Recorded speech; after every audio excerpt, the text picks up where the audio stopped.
YouTube channel. দেখো আজকের class joining এর ক্লাস। সিম্পল সেন্টেন্সে জয়নিং কিভাবে হয়, কোন পদ্ধতিতে হয়। পদ্ধতিটা হচ্ছে নমিনেটিভ অ্যাবসলিউট। নমিনেটিভ অ্যাবসলিউট সহযোগে আমরা সিম্পল সেন্টেন্সের জয়নিং করব। দুটো বাক্য আছে, একটা বাক্যে পরিণত করব, সরল বাক্যে পরিণত করব। কোন সূত্র কাজে লাগিয়ে? Nominative absolute. প্রথমে আমরা জানবো যে আদৌ নমিনেটিভ অ্যাবসলিউট কি জিনিস। নমিনেটিভ অ্যাবসলিউট জিনিসটা কি? নমিনেটিভ অ্যাবসলিউট হচ্ছে একটা ইন্ডিপেন্ডেন্ট ফ্রেজ। নমিনেটিভ অ্যাবসলিউট ফ্রেজের মতন স্বতন্ত্র একটা ফ্রেজ। সেই ফ্রেজটা কি হয়? সেটা নাউন এবং প্রোনাউনের মতন হয়ে যায়। নাউন এবং প্রোনাউনের মতন হয়ে যায়। 2 নম্বর কথা হচ্ছে এইগুলো কিন্তু সরাসরি যে পরবর্তী যে একটা বাক্য থাকবে তার সঙ্গে, ফ্রেজটার পরে যে বাক্যটা থাকবে, যে সাবজেক্টটা থাকবে, মানে পরের বাক্যের যে সাবজেক্টটা সরাসরি কিন্তু মানে যোগ থাকবে না।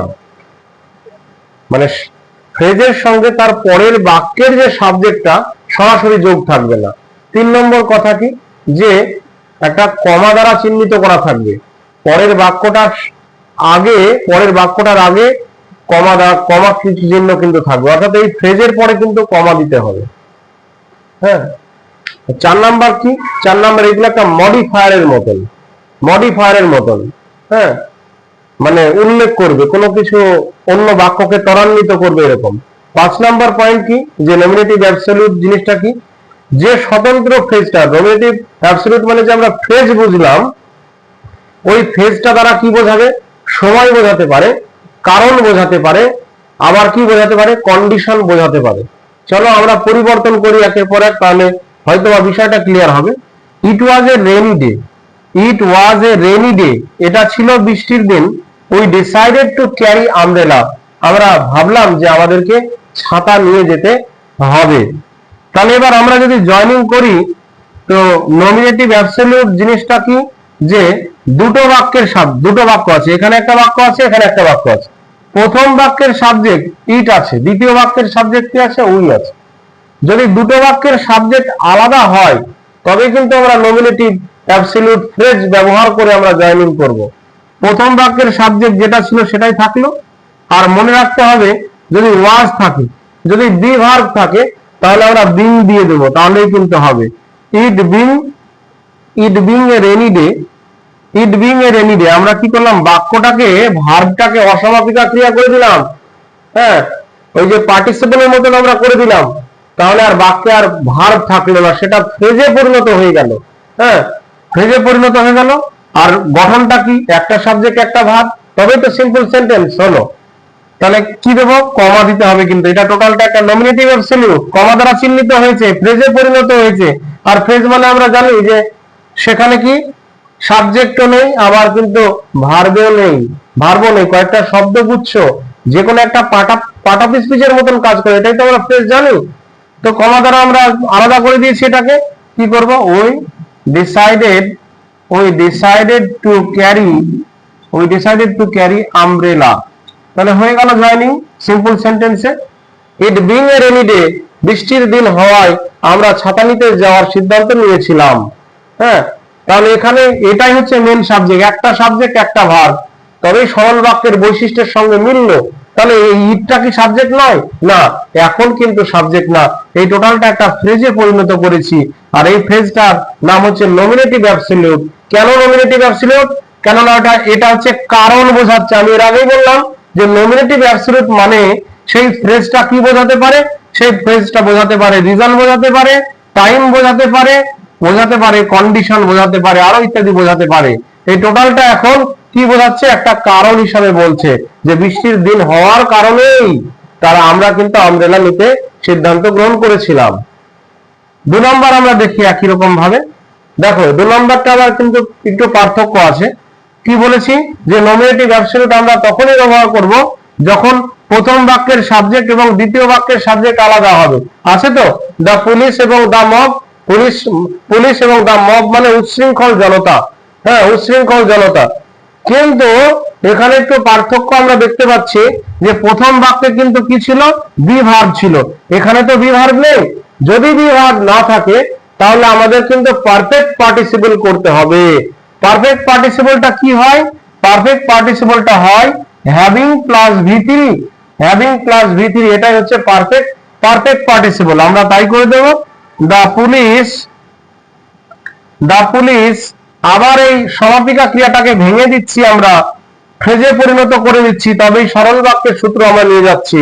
দা পুলিশ হ্যাভিং অ্যারাইভড, এই টোটালটা এখন ফ্রেজ হয়ে গেল, কোনো সাবজেক্ট ভার্ব নেই। হ্যাঁ, এটা কারণ হিসাবে দেখাচ্ছে ফ্রেজটা।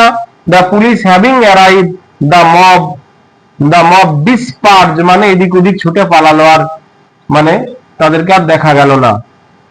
তাহলে মনে রাখতে হবে, বি ভার্ব থাকলে বিং, আর বি ভার্ব যদি না থাকে তাহলে আমরা হ্যাভিং ভি3 করব, পারফেক্ট পার্টিসিপল করব। তারপরের বাক্যটা দেখি একই রকম হবে দা সান রোজ আছে, তাহলে কি হবে, হ্যাভিং রাইজেন, যেহেতু বি ভার্ব নাই, having risen we started our journey. Okay, পরের বাক্যটা দেখি। পরের বাক্যটা কিন্তু আবার দেখতে পাচ্ছি যে ওয়াজ আছে, পরের বাক্যটা ওয়াজ আছে, তাহলে কি বলবো আমরা, দ্য মিটিং বিং ওভার, মিটিংটা শেষ হয়ে যাওয়ায় উই রিটার্ন হোম, আমরা বাড়ি ফিরেছিলাম। আর আগের বাক্যটা কি হলো, সূর্য ওঠায় ওই স্টার্টেড আওয়ার জার্নি, আমরা জার্নি শুরু করে দিয়েছিলাম। একই রকম কিন্তু হচ্ছে। 5 নম্বরটা একটু মনে রাখার মতন। হ্যাঁ, 5 নম্বরটা মনে রাখার মতন। এখানে একটু আবার আলাদা সূত্র হবে কিন্তু। কেমন সূত্র হবে দেখো, দ্য প্রোগ্রাম ওয়াজ ক্যান্সেল, এটা হচ্ছে সাবজেক্ট। দ্য অডিয়েন্স হচ্ছে মানুষজন, তাহলে এটা একটা সাবজেক্ট। কিন্তু প্রথম বাক্যের দিকে লক্ষ্য করো, প্রথম বাক্য কিন্তু কি আছে, যে সাবজেক্টটা আছে সেটা কোনো ডুয়ার নয়, সেটা কিন্তু ডুয়ার নয়, কোনো ব্যক্তি নয়। তারপরে কি আছে, ওয়াজ ক্যান্সেল, অর্থাৎ প্রথম বাক্যটা কিন্তু প্যাসিভ ভয়েসে লেখা আছে। সাবজেক্ট কাজ করে না মানে, সাবজেক্ট যে ডুয়ার না মানে সেটা প্যাসিভ ভয়েসে লেখা আছে, বি ভার্ব এবং ভি3 লেখা আছে। এই জায়গাটা কিন্তু লক্ষ্য করতে হবে, হঠাৎ করে বিং দিলে কিন্তু হবে না।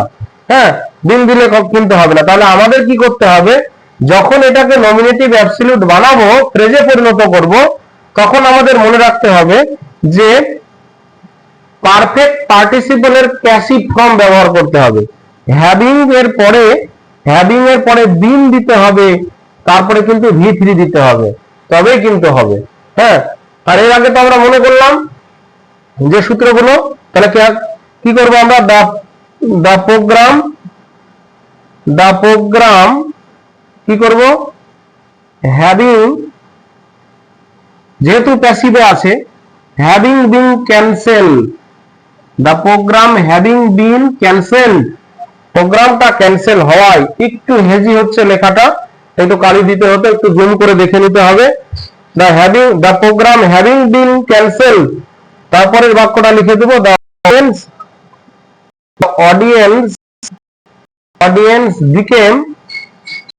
became very sad. The program having been cancelled, প্রোগ্রামটা ক্যান্সেল হওয়ায় অডিয়েন্সরা দুঃখ পেয়ে গেল। তাহলে তিনটে কথা মনে রাখতে হবে। দেখো, 1 নম্বর উদাহরণটা কি ছিল, ওয়াজ ছিল, কিন্তু তাই বিং ব্যবহার করেছি। 2 নম্বর উদাহরণটা কি ছিল, 2 এবং 3 উদাহরণটা কি ছিল, দেখো বি ভার্ব নেই, তার জন্য হ্যাভিং ভি3 করেছি। আচ্ছা, 5 নম্বর সূত্রটা কি ছিল, যেহেতু বাক্যটা প্যাসিভ ভয়েসে লেখা আছে, তাই পারফেক্ট পার্টিসিপলের প্যাসিভের ফর্মটা নিয়েছি। দা প্রোগ্রাম হ্যাভিং বিন ক্যান্সেল হয়েছে, বি ভার্ব আছে তবুও কিন্তু, এখানে কিন্তু বি ভার্ব আছে তবুও কিন্তু আমরা হ্যাভিং বিন নিলাম। কেন? কারণ বাক্যটা প্যাসিভে লেখা আছে, তার জন্য। তাহলে আরেকবার রিক্যাপ করবো আমি, যে আদৌ নমিনেটিভ অ্যাবসলিউট একটা ফ্রেজ, এটা স্বতন্ত্রভাবে কমা দ্বারা চিহ্নিত করা হয়, পরের যে মূল বাক্যটার সঙ্গে সরাসরি সংযোগ থাকে না, এবং এই নমিনেটিভ ফ্রেজটা রিজন, কারণ বোঝাতে পারে, সময় বোঝাতে পারে, কন্ডিশন বোঝাতে পারে, এইভাবে বাক্যের সঙ্গে জুড়ে থাকে, নাউন প্রোনাউনের মতন হয়ে থাকে, মডিফায়ারের মতন হয়ে থাকে। এবং সূত্রটা আমরা কি করব, সরল বাক্য জয়েনিং এর সময় এখনই বললাম, ওয়াজ থাকলে বিং ব্যবহার করো, যদি বি ভার্ব না থাকে তাহলে হ্যাভিং পারফেক্ট পার্টিসিপল ব্যবহার করো এবং কি করতে হবে, যদি প্যাসিভ ভয়েসে থাকে তাহলে পারফেক্ট পার্টিসিপলের প্যাসিভ ফর্মটা নিয়ে এসো। তাহলে জুম করে নিয়ে বারবার আমার কথাগুলো শুনলে, খাতায় নোট ডাউন করলে, একটু বোঝার চেষ্টা করলে আশা করি ভালো ফল পাওয়া যাবে। তাহলে ভিডিওটি কেমন লাগলো অবশ্যই কমেন্ট বক্সে জানাবে এবং আমাকে উৎসাহ দেওয়ার জন্য কমেন্ট, শেয়ার, সাবস্ক্রাইব করবে। ভিডিওটি দেখার জন্য অনেক অনেক ধন্যবাদ।